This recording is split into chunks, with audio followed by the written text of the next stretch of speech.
سے معتبر اکثر رشتے شعر اور معنی کے حوالے سے یہیں مربوط ہوئے۔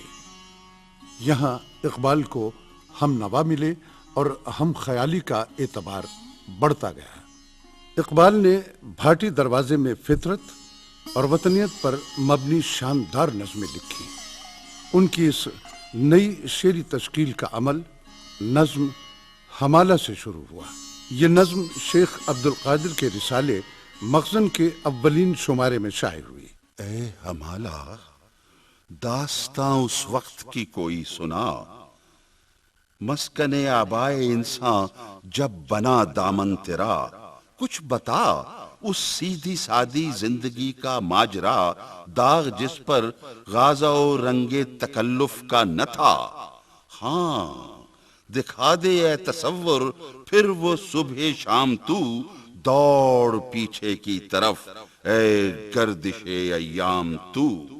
بھاٹی دروازے کے مشاعروں کے بعد اقبال کو انجمن حمایت اسلام کا پلیٹ فارم میسر آیا۔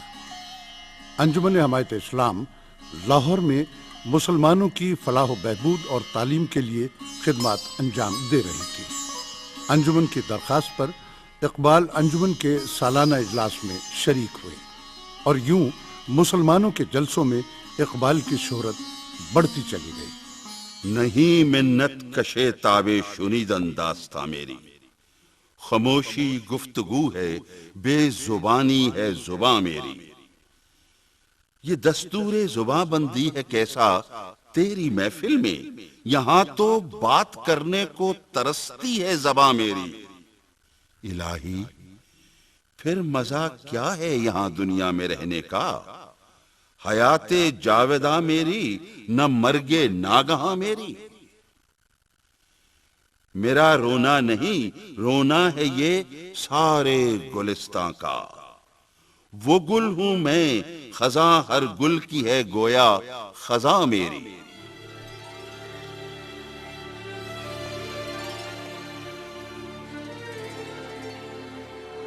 1905 میں اقبال نے اعلیٰ تعلیم کے لیے یورپ جانے کا عزم کیا۔ 7 ستمبر کو بمبئی سے بحری جہاز روانہ ہوا۔ جب جہاز سفر کرتا ہوا عدن کے قریب پہنچنے والا تھا تو سرزمین عرب سے عقیدت کی وجہ سے وہ جذباتی ہو گئے۔ انہوں نے اپنے ایک خط میں ان لمحات کی کیفیات کو یوں رقم کیا ہے۔ اے پاک سرزمین، تیرے ریگستانوں نے ہزاروں مقدس نقش دیکھے ہیں، اور تیری کھجوروں کے سائے نے ہزاروں ولیوں اور سلیمانوں کو تمازت آفتاب سے محفوظ رکھا ہے۔ کاش میرے جسم کی خاک تیرے ریت کے ذروں میں مل کر تیرے بیابانوں میں اڑتی پھرے، اور یہی آوارگی میری زندگی کے تاریک دنوں کا کفارہ ہو۔ کاش میں تیرے صحراؤں میں لٹ جاؤں اور دنیا کے تمام سامانوں سے آزاد ہو کر تیری دھوپ میں جلتا ہوا اور پاؤں کے آبلوں کی پرواہ نہ کرتا ہوا اس سرزمین میں جا پہنچوں جہاں کی گلیوں میں اذان بلال کی عاشقانہ آواز گونجتی تھی۔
اقبال 24 ستمبر کو لندن جا پہنچے اور یہاں سے کیمبرج کا رخ کیا، جہاں وہ فلسفے میں تحقیق کرنا اور قانون کی ڈگری لینا چاہتے تھے۔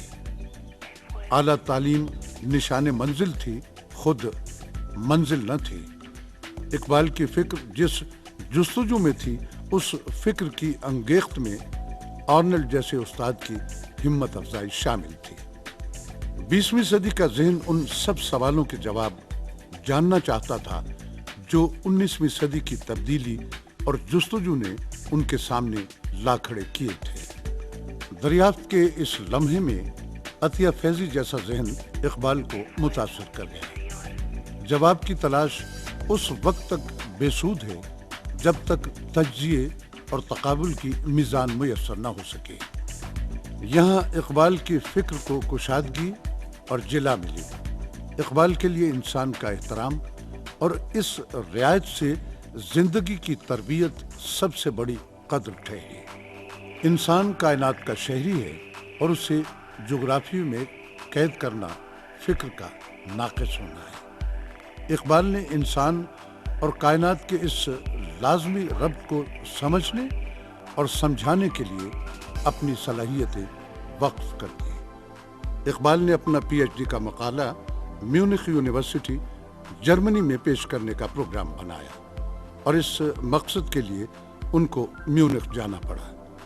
اقبال کی زندگی کا یہ بہت خوبصورت دور تھا۔ وہ ہائیڈلبرگ میں 4 ماہ کے لگ بھگ مقیم رہے۔ ہائیڈلبرگ یونیورسٹی ٹاؤن تھا، دلکش مناظر سے آباد، بہت ہی دل نشین، سرسبز و شاداب شہر۔ شہر کے بیچ میں دریائے نیکر محو کرام نظر آتا تھا۔ پھولوں، بیلوں اور پھلوں سے لدے ہوئے اشجار دور دور تک پھیلے ہوئے دکھائی دیتے تھے۔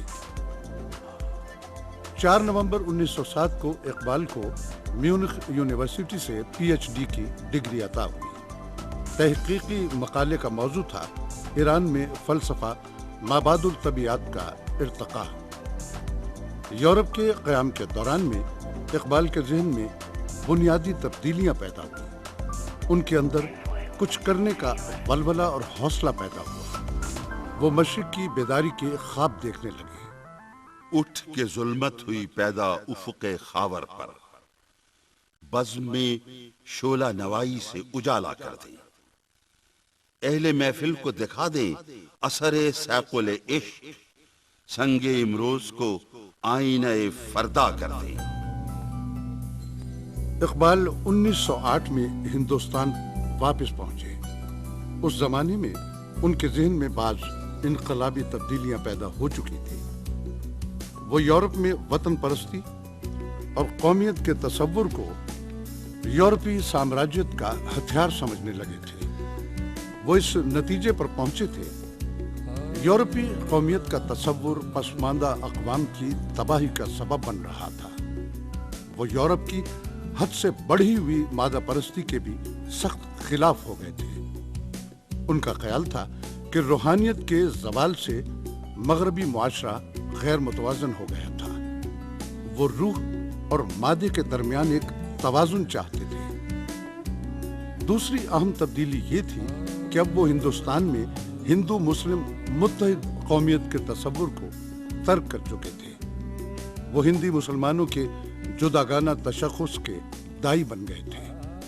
اقبال کا دور ملت اسلامیہ کے بدترین زوال اور تباہی کا دور تھا۔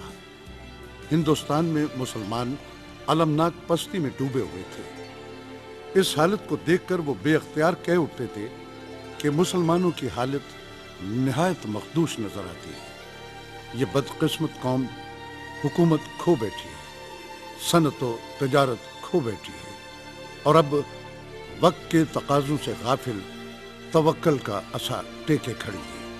اور یہ وقت بڑا نازک وقت